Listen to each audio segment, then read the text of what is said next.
So I'm not going to use slides today, and I'm going to try and tell a joke, which is always hard when you're talking about European regulation. The Economist magazine recently described the GDPR as the most complex piece of legislation that the EU has ever produced, and that's really saying something. And when I thought about how to convey the complexity, I thought, well, we all understand the complexity of Donald Trump, so maybe a comparison with Donald Trump might be in order. And I thought then, well, okay, what are the similarities between the GDPR and Donald Trump? And I came up with a list of 7. One, they're both transformative, not transitional. So they really change the ground rules of how things have been done to date. 2, they're unpredictable. And the GDPR is particularly unpredictable, firstly, because there's not been detailed guidance on many of its provisions, but also, and most relevantly for this room, its interaction with the cookie rules in Europe remain most unclear. Thirdly, they both think they rule the world. So the GDPR has extended jurisdictional reach provisions that have to be interpreted in the light of what is actually achievable, as does Donald Trump. Fourthly, there's much bluster about both of them, and people are spending a lot of money trying to figure out and predict how each of them will operate. Fourth, they both carry big sticks. The GDPR, big financial sticks, and Donald Trump, big sticks in the terms of sanctions, weapons, whatever. They both also have a somewhat strange relationship with certain Silicon Valley brand names, and that affects the way in which they operate. And the GDPR, I think, in many ways, has to be seen as Europe flexing its muscles over global data companies. And there is a risk that countries like Australia will be collateral damage in the way that Europe endeavours to bring global data giants within its reach. So why is the GDPR so complex? Well, firstly, as I've already mentioned, it has novel extended jurisdictional reach provisions, and most particularly for this audience, reach in relation to activities of entities outside the US, monitoring activities of individuals within the US. And that regulation is expressed in terms of monitoring through the collection of personal data, and hence the question that was asked of Angeline before of the interaction of the concept of personal data in Europe and the way that we see personal information in Australia. Secondly, it's an odd mixture of prescriptive regulation and principles and abstract concepts. So you read it thinking that you're going to find an answer, and it's kind of like an extended essay with lots of clearing of the throat at the start in the form of recitals, which then have to be interpreted into the provisions themselves.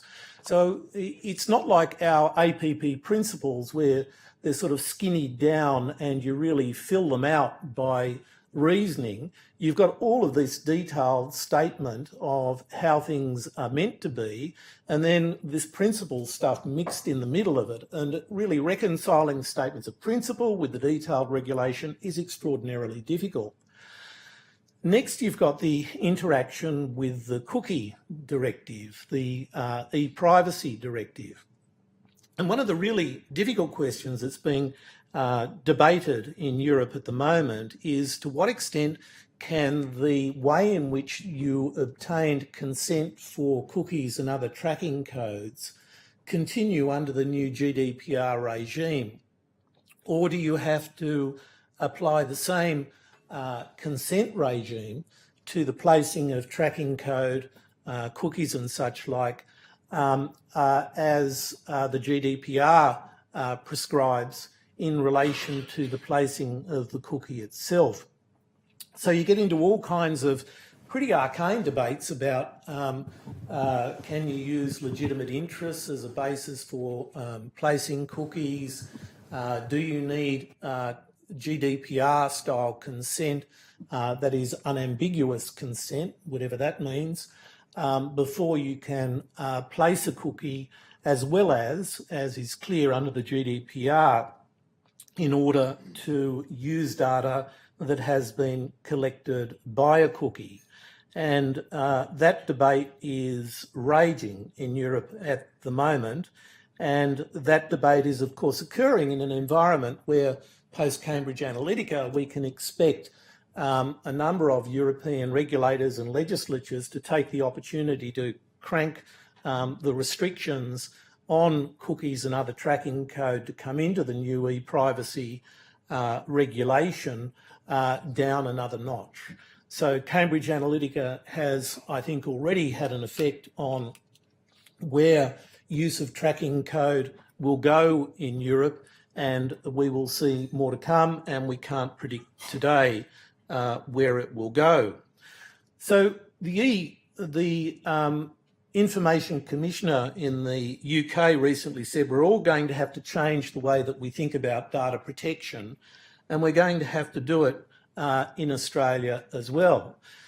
The other thing to emphasise is you just can't paper your way out of the GDPR readiness. So this is not about documentation, it's not about policies. Generally, it will be about changing processes of how you operate if you are in any way targeting services into Europe, or using personal data and possibly using tracking code in relation to behaviour of EU residents.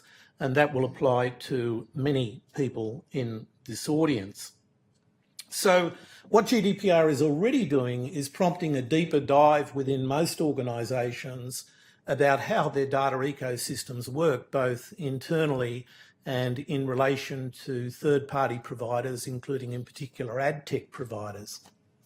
And that in turn is producing some really interesting reactions. One is that the ad tech providers are trying to push responsibilities back onto the publishers so that they are effectively using GDPR as a new global standard and seeking to impose through contract the same obligations on publishers outside Europe as probably apply to publishers in Europe post GDPR and the likely changes from the e-privacy regulation when it happens. So what we're seeing is that the GDPR is setting a new high watermark really for ad tech across the world. And we see it in things like the recent announcement by Facebook that it's going to apply GDPR level regulation globally. Now, whether it does that or not is still not clear, but that's what they've said they're going to do. And they said that even before Mark Zuckerberg gave his testimony this morning. So all organisations are going to have to really understand their data ecosystems. They're going to have to look at existing notices and consents, and they're going to have to deal with some pretty strong contractual changes that are on the way from various ad tech providers that are really aimed at pushing responsibilities down the road, in particular to publishers. And we already see this issue playing out in Europe with some of the debate that's happening around the way in which consents might be passed through a data ecosystem between multiple parties as obtained by the first party that deals with the customer. And the IAB affiliate organisation in Europe has been involved in trying to implement a new data standard around obtaining consents that would endure and carry through data ecosystems so that downstream providers would be able to rely upon them. And whether that is successful or not remains to be seen. Without going into the detail of what the GDPR is and how it works, and I'll make sure that I give Carmony, if I haven't already, a copy of my GDPR paper so we can put it up on the IAB website, and so you'll get my views at least on the detail, so I don't try and put the detail in these 10 minutes. Let me just run through what I think the likely changes as a result of GDPR for Australian entities will be. Firstly, it's pretty clear that I think bottom of the funnel retargeting is going to be no longer the primary method by which brands reach broad audiences. So I think we're going to see a movement away from retargeting through ad exchanges to a greater focus again around contextual advertising and first-party consent-driven uses of data. And that in turn will, I think we're already seeing it, be accompanied by a shift of expenditure towards demand management platforms, loyalty schemes, other mechanisms by which richer consents and richer exchanges of value with customers, presentations of value to customers, can be associated with data consents. So I think were I investing today, I'd be investing in demand management platforms and reducing my exposure to ad exchanges. I think that, and maybe creating some new loyalty schemes. The other thing to say is that loyalty schemes are a very good mechanism for demonstrating value to customers and obtaining often quite nuanced consents from customers to uses of their data. And I recommend to anyone who's not already done it to have a look at the Woolworths Rewards video as a mechanism for explaining how Woolworths Rewards data is used associated with that scheme. I had nothing to do with that video, so I can say as a sort of disinterested party that I think it's really good and an example of how you can be creative about explaining to individuals how data collected about them is used and the value proposition back to the customer through those collections of data. I think that cookie and tracking code regulation clearly is on the rise, and without getting into arcane debates about whether tracking code can be associated with an individual or not, because the short answer is it depends on the context, and in some cases it can, in others it can't, so you can't give a general answer to the question. Sorry, I'm a lawyer, I can't give a general answer, don't have a magic wand, don't wear a wizard's hat, it's just reality. I'm not trying to avoid the question. So, but what we do know is that cookie e-tracking regulation is on the rise and its ultimate path is unpredictable.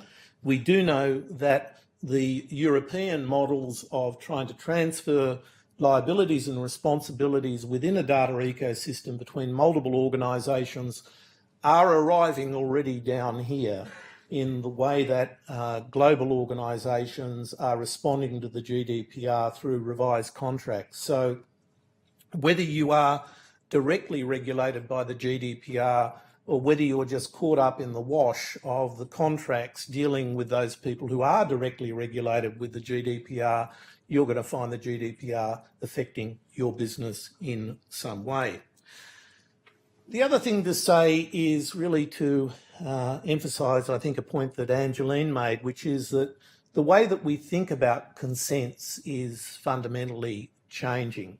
And, you know, traditionally in Australia, we've thought about consents more in contractual terms and then asked the question contractually, is the consent voluntary? Is it informed? Is it specific?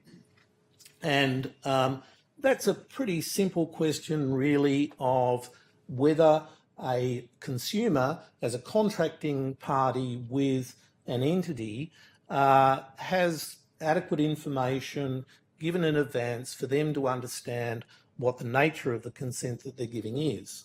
But in Europe, and as Angeline said, it's a fundamentally different starting point, because Europe starts from the point of view that privacy is a fundamental right of consumers. This has got nothing to do with contracts.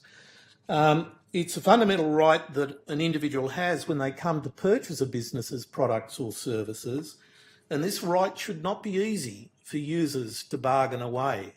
So when you think about consent in a rights context, and that rights should not be easy to bargain away, you start to understand why Europeans in their regulations add a word to our concepts of voluntary, informed and specific, of an unambiguous indication of a data subject's wishes, expressed either by a statement or by clear affirmative action. And that's not just clicking through a cookie notice. That is something more than that. And that will in turn affect, I think, globally how we approach issues of consent. I'm out of time. I want to mention one other thing just very briefly, and that is this. The other thing that's happened in our region is a really rapid uptake of data protection regulation in really varied forms. So if you're doing business across Asia Pacific, it's becoming an increasingly complex landscape. And you think Europe is bad and complex privacy regulation, go and do business in Seoul, Korea. In Korea, for example, to get consents, often you'll click through 9 to 11 times to give consent, because their rules about unambiguous and specific consent are even more specific than Europe's. Japan is going the same way. We're getting data like localization rules, concepts that in Europe went out of fashion, that Russia brought back. Now China is bringing in on steroids. Indonesia already has. So data like localization is going to be an issue in some Asian jurisdictions. And a number of Asian regulators are, I think, to be frank, using data protection as a trade tool and using enforcement against foreign providers of services and advantaging local providers. So you need to be particularly careful in some jurisdictions in Asia where I think data protection will become a trade protection tool du jour. And that must be more than my 10 minutes.